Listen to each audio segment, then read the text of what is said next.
আমাদের দৈনন্দিন জীবন, বাজারঘাট থেকে শুরু করে বিশ্ব অর্থনীতি সবকিছুর পেছনেই কিন্তু অদৃশ্য এক বিশাল শক্তি কাজ করছে যাচ্ছে, অথচ এ নিয়ে খুব একটা আলোচনাই হয় না। আজকের এই বিশ্লেষণে আমরা এমন একটি বিষয় নিয়ে কথা বলবো যা বিশ্বের সবচেয়ে শক্তিশালী সাম্রাজ্যের অর্থনীতির একেবারে মূল ভিত্তি। এটি কোনো সাধারণ বিষয় নয়, বরং বিশ্ব অর্থনীতির এক অঘোষিত চালিকা শক্তি, যার নাম পেট্রোডলার। এই পুরো সিস্টেমটা কিভাবে গোটা বিশ্বকে নিয়ন্ত্রণ করে এবং কেন বর্তমানে এটির বিশাল হুমকির মুখে দাঁড়িয়ে আছে, চলুন সেই উৎস আর তথ্যগুলোর একেবারে গভীরে প্রবেশ করা যাক। আচ্ছা, চলুন একদম গভীরে যাওয়া যাক। আজকের এই আধুনিক বিশ্ব অর্থনীতির বিশাল কাঠামোর পেছনে জাদুকরী কোনো সূত্র নেই, বরং আছে একটা চমকপ্রদ ইতিহাস। একটি মাত্র চুক্তি যা আজ থেকে প্রায় ৫০ বছর আগে সই হয়েছিল, তা কিভাবে আজকের আন্তর্জাতিক বাণিজ্য আর অর্থের গতিপথ ঠিক করে দিচ্ছে, ভাবলে সত্যিই অবাক হতে হয়। এই একটিমাত্র চুক্তির ওপর ভর করেই কিন্তু দাঁড়িয়ে আছে বর্তমান বৈশ্বিক অর্থনৈতিক ভারসাম্য। আজকের এই পুরো জার্নিতে আমরা মূলত ৫টি ধাপে এগোব।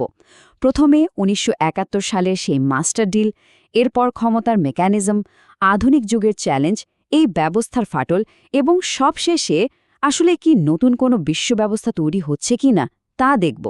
চলুন আমাদের প্রথম পয়েন্ট দিয়ে শুরু করা যাক। ১৯৭১ সালের সেই মাস্টার ডিল বা মূল চুক্তি। যে কোনো বিশাল সাম্রাজ্যের পেছনের শুরুর গল্পটা জানা সবচেয়ে বেশি জরুরি। সবার আগে তো বুঝতে হবে এই পেট্রোডলার জিনিসটা আসলে কি। খুব সহজ ভাষায় বললে, পেট্রোডলার হলো এমন একটি বৈশ্বিক অর্থনৈতিক ব্যবস্থা যেখানে আন্তর্জাতিক বাজারে তেল কেনাবেচার একমাত্র মাধ্যম হিসেবে শুধু মার্কিন ডলারকে ব্যবহার করা হয়। ব্যাপারটাকে গ্লোবাল এনার্জি মার্কেটের একটা এক্সক্লুসিভ ভিআইপি পাস হিসেবেও ধরা যেতে পারে। মানে হলো, তেল কিনতে হলে ক্রেতার হাতে অবশ্যই ডলার থাকতে হবে, আর ঠিক এই একটি শর্তই পুরো খেলার নিয়ম বদলে দেয়। আমাদের মূল তথ্যের উৎস বা এখানকার নোটগুলোর দিকে একটু খেয়াল করলেই দেখা যাবে এই ব্যবস্থা কিন্তু একদিনে আকাশ থেকে পড়েনি। একটি বিশাল বৈশ্বিক অর্থনৈতিক পরিবর্তনের মধ্য দিয়ে সুনির্দিষ্ট কিছু ঐতিহাসিক ঘটনার ধারাবাহিকতায় এর উৎপত্তি হয়েছে। টাইমলাইনটা একটু মিলিয়ে দেখা যাক। ১৯৭১ সালে যখন ব্রেটন উডস ব্যবস্থার পতন হল, তখন ডলারের আধিপত্য ধরে রাখতে যুক্তরাষ্ট্র রীতিমতো একটা মাস্টার স্ট্রোক খেলে। তারা সৌদি আরবের সাথে এক যুগান্তকারী চুক্তি করে বসে। চুক্তির শর্ত ছিল খুব পরিষ্কার। সৌদি আরব তাদের সব তেল ডলারে বিক্রি করবে এবং উদ্বৃত্ত অর্থ যুক্তরাষ্ট্রের ট্রেজারি বন্ডে বিনিয়োগ করবে। আর এর বিনিময়ে যুক্তরাষ্ট্র সৌদি আরবকে দেবে সামরিক নিরাপত্তা ও আধুনিক অস্ত্র। এরপর অন্যান্য তেল উৎপাদনকারী দেশ অর্থাৎ ওপেকভুক্ত দেশগুলো তেল বিক্রির জন্য ডলার গ্রহণ করতে শুরু করে। আর ঠিক এভাবেই জন্ম নেয় আজকের এই পেট্রোডলার সিস্টেম। আর এভাবেই শুরু। এবার আসা যাক আমাদের দ্বিতীয় পয়েন্টে, ক্ষমতার মেকানিজম। কিভাবে এই একটা চুক্তি যুক্তরাষ্ট্রকে অভাবনীয় এক বৈশ্বিক ক্ষমতা এনে দিয়েছিল, এবার সেটা বোঝা যাক। আর এই স্লাইডটা চমৎকারভাবে তুলে ধরে যে আসল ক্ষমতা কিভাবে কাজ করে। একদিকে আছে যুক্তরাষ্ট্রের অভাবনীয় অর্থনৈতিক সুবিধা। যেহেতু তেলের কারণে বিশ্বব্যাপী ডলারের একটা স্থায়ী চাহিদা আছে, তাই যুক্তরাষ্ট্র চাইলে তাদের ঘাটতি মেটাতে বা ঋণ পরিশোধ করতে ইচ্ছে মতো ডলার ছাপাতে পারে। অন্যদিকে অন্যান্য দেশগুলোকে বেঁচে থাকার জন্য এবং প্রয়োজনীয় তেল কেনার জন্য সবসময় প্রচুর পরিমাণে ডলার রিজার্ভ হিসাবে মজুত রাখতে হয়। পুরো বিশ্বকে ডলার দিয়ে তেল কিনতে বাধ্য করার মাধ্যমেই ডলারকে কার্যত গ্লোবাল রিজার্ভ কারেন্সিতে পরিণত করা হয়েছে। দ্বিতীয় এই উৎস থেকে পাওয়া নোটগুলো খুব নিখুঁতভাবে তালিকাভুক্ত করেছে যে কিভাবে এই রিজার্ভ কারেন্সির মর্যাদা সরাসরি ভূরাজনৈতিক ক্ষমতায় রূপান্তরিত হয়। এটা যে শুধু অর্থনীতির বিষয় নয়, বরং সরাসরি বিশ্ব নিয়ন্ত্রণের একটা হাতিয়ার, তা এখান থেকেই স্পষ্ট। পেট্রোডলারের ক্ষমতা আসলে কতটা বিশাল? প্রথমত, এটি ডলারের একচ্ছত্র বৈশ্বিক আধিপত্য প্রতিষ্ঠা করে। দ্বিতীয়ত, এটি যুক্তরাষ্ট্রকে দেয় অনন্য অর্থনৈতিক সুবিধা। আর সবচেয়ে বড় দিকটা হল, এটি যুক্তরাষ্ট্রকে বিশ্ববাজার থেকে যে কোনো দেশকে অর্থনৈতিক নিষেধাজ্ঞার মাধ্যমে একঘরে করে ফেলার অসীম ক্ষমতা দেয়। উৎসটিতে স্পষ্টভাবে উল্লেখ করা হয়েছে যে ইরান বা রাশিয়ার ক্ষেত্রে ঠিক এভাবেই অর্থনৈতিক নিষেধাজ্ঞা দিয়ে তাদের বৈশ্বিক বাজার থেকে বিচ্ছিন্ন করার পদক্ষেপ নেওয়া হয়েছিল। কিন্তু দীর্ঘদিনের এই ঐতিহাসিক কাঠামোটি কি আজও অজেয়? চলুন তৃতীয় পয়েন্টে যাই, আধুনিক চ্যালেঞ্জ এবং ডলারের বিকল্প সন্ধান। এখন এই স্লাইডের সবচেয়ে ইন্টারেস্টিং বিষয় হল ডি-ডলারাইজেশন বা ডলারের বিকল্প খোঁজার এই সাম্প্রতিক প্রবণতা। ইরান হরমুজ প্রণালী নিয়ে উত্তেজনার পর তেলের লেনদেনে ডলারের পরিবর্তে চীনা ইউয়ান বা অন্য মুদ্রার প্রস্তাব দিয়েছে।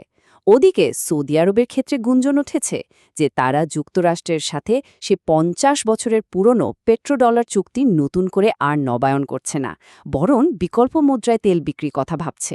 অন্যদিকে রাশিয়া সুইফট ব্যবস্থা থেকে বাদ পড়ার পর তারা এবং সেই সাথে ব্রিক্সভুক্ত দেশগুলো নিজেদের স্থানীয় মুদ্রায় বাণিজ্য করার জন্য জোর চেষ্টা চালাচ্ছে। যা আমাদের নিয়ে যায় চতুর্থ পয়েন্টে, ব্যবস্থার ফাটল। চলুন দেখা যাক সেই ফাটলগুলো যা ডলারের একছত্র আধিপত্যকে ভেতর আর বাহির দুই দিক থেকেই কাঁপিয়ে দিচ্ছে। মূল তথ্যের উৎসে অনুযায়ী এই ব্যবস্থার ওপর এখন বহুমুখী চাপ তৈরি হয়েছে। প্রথমত, মধ্যপ্রাচ্যে যুক্তরাষ্ট্রের প্রভাব আগের তুলনায় বেশ কমেছে এবং তেল রপ্তানিকারক মিত্র দেশগুলোকে নিরাপত্তা দেওয়ার ক্ষেত্রেও ঘাটতি দেখা যাচ্ছে। দ্বিতীয়ত, ব্রিক্স জোটের ধারাবাহিক বিস্তার এবং বিশ্বমঞ্চে চীনের অব্যাহত আধিপত্য সব মিলিয়ে বিশ্ব এখন একটি বহুমুখী ক্ষমতার দিকে এগিয়ে যাচ্ছে। এখন আর ক্ষমতা কোনো একটি নির্দিষ্ট কেন্দ্রে আটকে নেই।